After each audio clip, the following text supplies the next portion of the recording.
Je tiens à rassurer mes chers frères jeunes de la commune d'Adjara et en général et particulièrement de l'arrondissement de Méridionou que le meilleur reste à venir, de garder espoir et le courage et que plaise au ciel, nous allons faire l'essentiel pour mettre notre localité sur orbite, permettre à notre arrondissement et notre commune d'enclencher réellement les pas d'un développement harmonieux.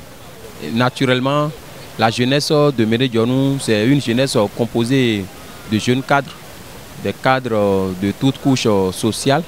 Et je pense que, par la grâce de Dieu, nous avons ce que nous pouvons pour enclencher un véritable développement. Ce n'est pas de la démagogie politique, c'est une réalité dans la commune d'Adjara désormais, même si on n'a pas été pris en compte en totalité dans le PAG. D'ici peu maintenant, la rocade qui quitte Ouadon pour notre douane de Méridionou, en prenant pas à Malampui jusqu'à Podo. D'ici, dans peu de jours maintenant, ça va connaître son lancement officiel. Et ça, la jeunesse d'Adjara le doit au président Patrice Athanase Guillaume Talon. Les hommes forts qui l'accompagnent dans notre localité, les ténors, les têtes de pont, notamment, c'est le moment de remercier sincèrement l'honorable Sinsou et Edmond pour tout ce qu'il a fait dans la réalisation de ce projet, qui lui tient vraiment à cœur.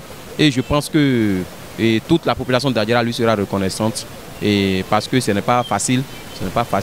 Et nous avons eu aujourd'hui un chef de l'État qui est prêt à nous accompagner en tour et pour tout, surtout la jeunesse. Nous ne devons plus rester en marge de ces événements. Nous devons être là pour montrer véritablement au chef de l'État que Adjara est pour lui et Adjara sera toujours pour lui. J'exhorte mes frères et sœurs de la commune d'Adjara de ne pas laisser leurs oreilles aux vendeurs d'illusions qui nous ont roulé dans la farine pendant des décennies, plusieurs années, et concrètement Adjara n'a rien gagné.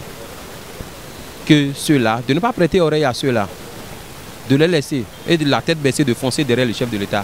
C'est quelqu'un naturellement qui connaît nos besoins, il sait bien nos besoins et il est en train de le faire un à un pour que Adjara puisse retrouver sa place de noblesse. Parce que quand on ne peut pas être proche de la ville de Porto-Novo, proche du Nigeria et végéter dans cet état. Et en son temps, quand nous avons interpellé l'histoire, on sait réellement la place qu'occupait Adjara dans le département de Lomé. Et par la grâce de Dieu, cette place lui sera restaurée. Et Adjara connaîtra le véritable développement.